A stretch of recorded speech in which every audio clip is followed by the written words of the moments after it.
About getting married in Muharram, the Shias are continuously playing a specific Bayan. And they don't accept that Bayan as well. In the comments, people have cursed on that video clip, and done what many people do, be rude, abusive on social media. I would like to request the Shia that getting married in Muharram is absolutely permissible according to us Sunnis.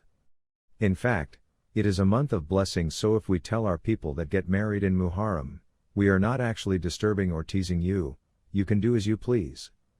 I will definitely discuss the Sunni school of thought.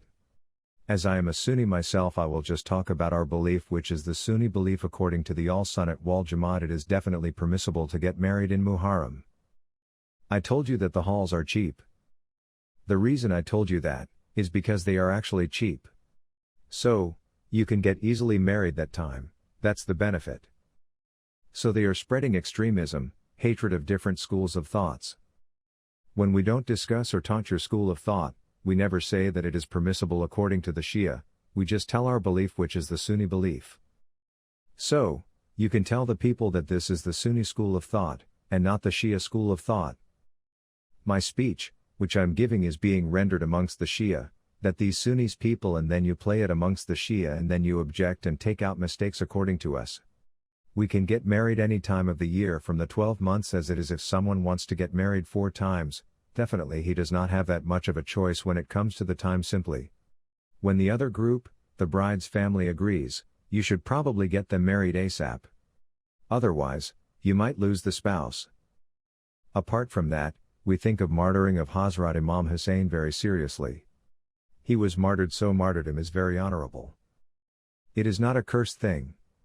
So we will definitely portray our own school of thought. So we are just telling our belief that it is very permissible to get married in Muharram. A person made such a clip, he is a Sunni, he made a clip against me that I said, we should also get married in Muharram so that we can bring an end to a bid'at, something additional which is considered to be part of Islam, whereas it actually is not. Because many people, even many Sunnis, don't get married in Muharram, I would like to advise those, that you get married in Muharram so you can actually finish this bid'at. By this bid'at, we mean the bid'at of which Sunnis think of it as a bid'at. If you people, Shias, don't think of it as a bid'at, then why are you taking it against yourself? We always will go with one school of thought. Everyone has his own school of thought. We can have different minds and opinions when it comes to school of thoughts. So, there is a Sunni scholar who made this clip against me that when your father dies, get married that day as well, because normally when there is a dead body in the house no one gets married. The day your uncle passes away, you should also get married that day. No one does that whenever there is a dead body in the house. No one gets married, even though it is permissible technically to get married that day as well. Actually, they look at it like the sorrow and grief of the passing away of Hazrat Hussein is bigger than the passing away of one's father or grandfather. So, when Hazrat Hussein was actually martyred, 1,300 or so years ago, that day if someone refused to get married, we won't have an objection. The day when one's father passes away, one is very sad. He can't eat properly, never mind getting married. That is why it comes in the hadith, that whoever has a death in the house, send him food for 3 days. The reason is because of the shock, he doesn't cook. He doesn't pay attention towards cooking, etc. He will stay hungry. So the day when your father passes away, you shouldn't get married. Whoever might have passed away, because it's a day of sorrow and grief. But the next year, on the same date, if you still don't get married, then this is illogical. The death anniversary of your father, we don't believe in anniversaries. We don't believe in anniversaries at all. We will talk about our school of thought. We don't believe in these anniversaries. So my father passed away, may Allah forgive his sins. Since that day, every year that day comes. I don't even realize, when it came and when it went. The date my father passed away. I don't even remember the exact date. The reason is, whenever he passed away, what do we have to do with it? All we can do is, pray for his forgiveness, and supplication can be done whenever you remember. Now your parents, your mother, your father, what they need is the more you pray for them once they have passed away.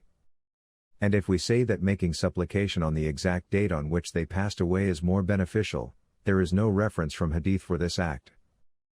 So you should pray for them all the time. Like in the West, they celebrate Mother's Day and Father's Day.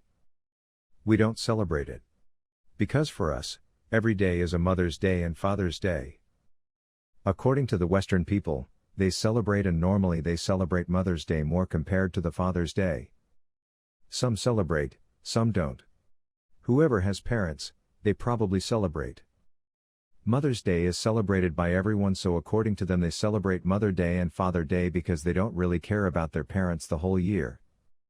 In our culture, every day is Mother's Day and Father's Day. The Western, they have Mother's Day more often, compared to Father Day. Some celebrate it, some don't.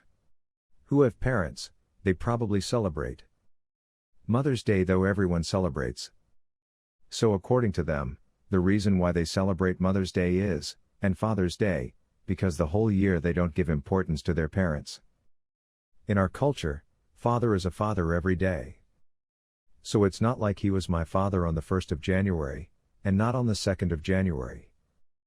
He is my father on 2, 3, in February, in March also same Abba. Asa Abba Kahan say Lapa, where did you find such a father from? Like how the Punjab people say. In Punjab, the language spoken is very soft spoken. This person was talking about his father, he said, Asa Abba, Kahan say Lapa. Lapa means what? To get. Whatever it is. According to us, every day is Mother's Day and Father's Day for us even when we are alive. Even after death, whenever I raise my hands to pray to Allah or to a supplication, I always remember my parents. Obviously, if the day comes on which my father passed away, definitely we will get married as well on those days. We will pass that day normally, just like any other day. Because that day, when my father passed away, that has gone. As it is according to our Islam, we are advised to make sorrow for 3 days after a person passes away. Not after 3 days. After that, you are told to follow their teachings whatever they taught you in life. So, according to the Ali Sunnat wal Jamaat, Muharram, Safar, Rabi ul Awwal, Rabi as-Sani, getting married is permissible in all these months. If it is not permissible according to the Shia, then they should do as they please. According to our belief, it is permissible whole year, but highlighting this topic and making clips and spreading negativity is a very unethical act. The clip is also an edited one. It doesn't portray the whole point. It is specifically edited and playing it. There is a lot of misbehavior going on of this type on Facebook. So still after this, if someone doesn't get married in Muharram, then is their choice. We won't be holding a gun and telling them to get married. I got married once in Muharram. It's a truth. I remember it was a 9 of Muharram. We told people about the walima ceremony and some people did not like it. They said what kind of a day is best to get married, so I said coincidentally today is the time I got free to get married, so walima takes place after the marriage. So I got married couple of days ago, so that's why my walima is today. So they all came, whoever was criticizing, to eat. Everyone reaches on time. A bride's family told this one son-in-law that you will get married to our daughter on this condition. Today I am speaking in low tone because my health is not good. So, a bride's family told this one son-in-law that you will get married to our daughter on this condition. You will have to stay in our house. That son-in-law became hyper and said, this is a very unethical move, and then, he accepted it. On what I was saying this. So, what I was saying. Similarly, when I announced that I am getting married on in Muharram, at first people made a lot of points that how can you do so in this month, but eventually they were there to partake from the meal, so whoever doesn't want to, it's his choice according to us. This is not how you show your love for Imam Hussein, that you to show sorrow in the month of Muharram. According to us, our way of showing love is different, so we say that you should follow them. Hazrat Hussein had a very big beard. How many people today have a big beard? Imam Hussein was extremely generous. In those times, whoever were the Sayyid, from the Prophet's family, he used to give charity a lot. They were so generous. People used to talk about their generosity. Hazrat Hassan was so generous, that one time you saw in a garden that there is a slave. He was eating food. He would take a bite and give a bite to the dog. He was feeding the dog from his own food. So, Hazrat Hassan asked, why are you doing this? So he said, I feel shameful that I am eating in front of an animal and he is looking at me with hunger. So, Hazrat Hassan thought, being a slave, this person is so generous that he is sacrificing half of his meal on an animal.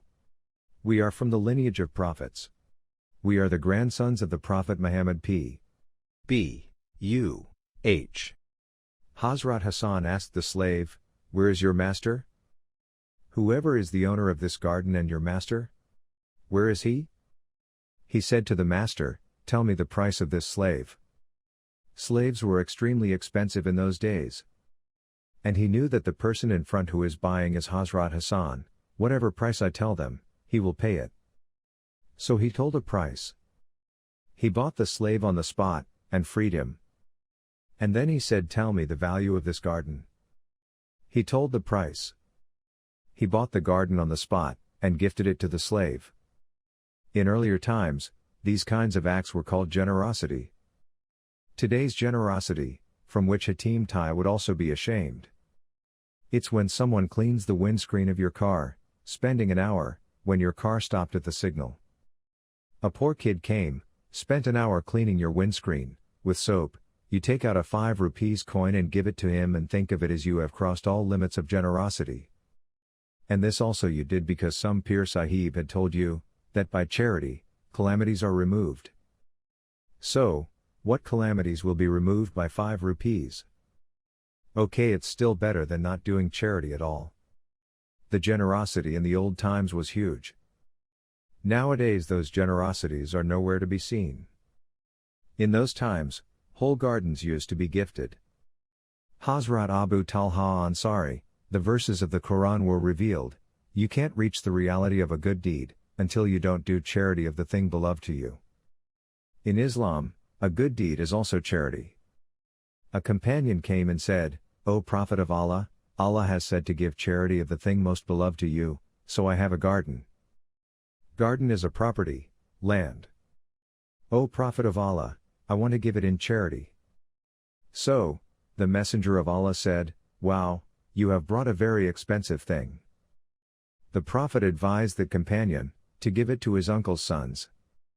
Whoever have trusts, or people cooperate with them for the poor, if someone brings an amount to them, that this is an amount of zakat, where should I give, he will say promptly that give it to, I will deliver it to the right place.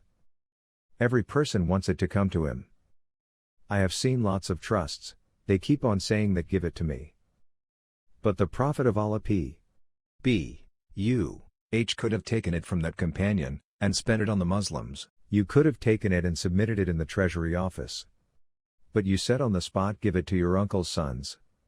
From this we realize, our Prophet Muhammad didn't have greed for wealth in his heart. He didn't even think that it should go from my pocket to people. Nothing at all. Such expensive wealth, and what does he order?